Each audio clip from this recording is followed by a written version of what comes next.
The Adventures of Professor Puddle and the Super Soaker 3000.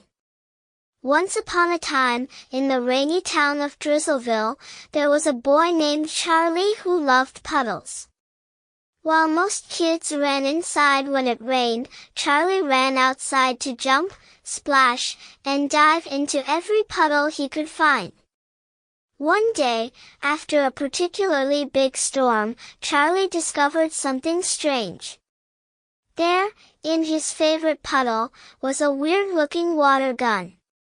It had a label that read, Super Soaker 3000, warning, may cause chaos.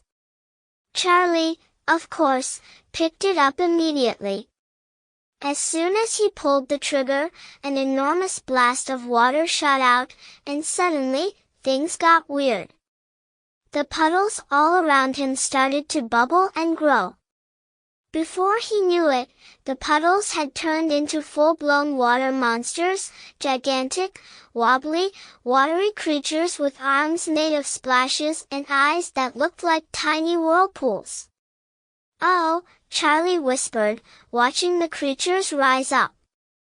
One of the water monsters made a gurgling noise and splooshed towards him. Thinking quickly, Charlie realized his only option, use the Super Soaker 3000 to stop the puddle monsters. But every time he blasted one, instead of shrinking, they just got bigger and bouncier. Soon, the entire town was overrun by bouncing water monsters. They were everywhere, jumping on cars, slipping down the streets, and even tickling old Mrs. Fluffybottom's garden gnomes.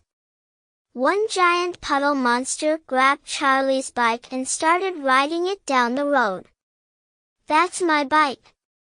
Charlie yelled, chasing after it. He had to think of something fast. Just then, he remembered something his dad always said, too much water can be a bad thing, but soap? Soap makes everything slippery.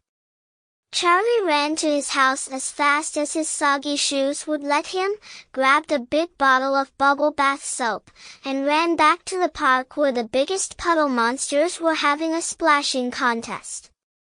With one mighty squeeze, Charlie squirted soap all over the puddle monsters. Instantly, bubbles started forming, and the water monsters started slipping and sliding all over the place. They couldn't keep themselves together anymore. They turned into giant puddles of bubbly foam, and soon enough, the whole town was covered in suds.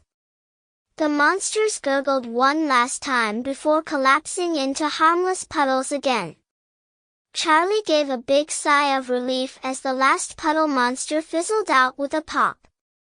The town of Drizzleville was saved, but now it smelled like bubble bath, and Mrs. Fluffybottom's garden gnomes were cleaner than ever. From that day on, Charlie became known as Professor Puddle, the boy who could control puddles and defeat water monsters. And as for the Super Soaker 3000? Well, let's just say Charlie keeps it safely locked up, except for when there's a really good puddle to splash in. The end.